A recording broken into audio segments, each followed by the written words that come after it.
everyone, welcome back to my channel. I'm Alyssa from HarborHome32.com. I am making for you today a Chipotle Aioli.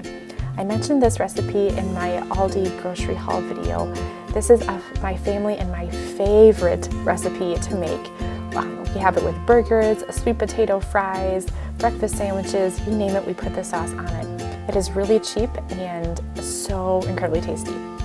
This recipe calls for 2 egg yolks, some salt, some sugar, some adobe peppers in adobo sauce. That's the can that I get at Aldi. I'll show it to you here in a second. There it is. Lemon juice, minced garlic, and vegetable oil, or whatever oil that you have on hand. Now you will put all these ingredients into a food processor, except for the vegetable oil, and you will pulse it together until it's well blended.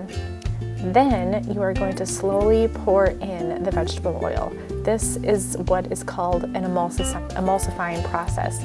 So you do need this slow pour feature, otherwise it'll just be a really runny, mucky consistency. This will kind of make that mayo-like consistency that you're all familiar with. An aioli is very similar to a mayo or a béarnaise sauce. They have a similar consistency.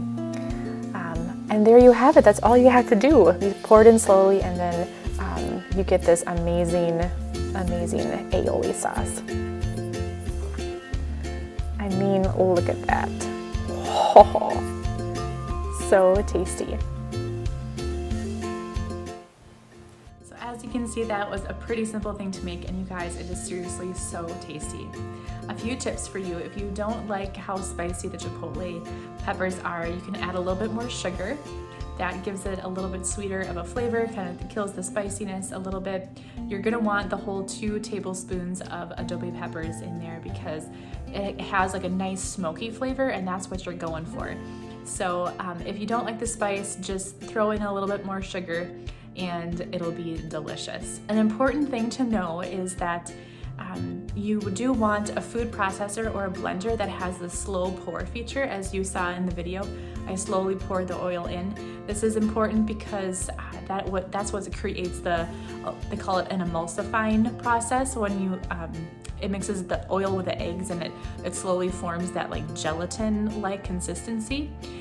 So if you try to just put a little in, blend it, put a little in, blend it, it won't get that same effect. So you're gonna want something that you can slow pour into, or you can use what is called an immersion blender. I'll link one below for you guys. Thank you so much for watching this video. I love this recipe. My family and I have it often, and again, it's a simple thing to make that makes you really feel like you're living high on the hog, even though you have a pretty low budget. So I hope you guys enjoy it. If you're brand new to my channel, please hit the subscribe button for upcoming videos on whole food cooking, simple living, and hospitality. Thank you so much for ringing the doorbell at 32 Haverhill. Bye!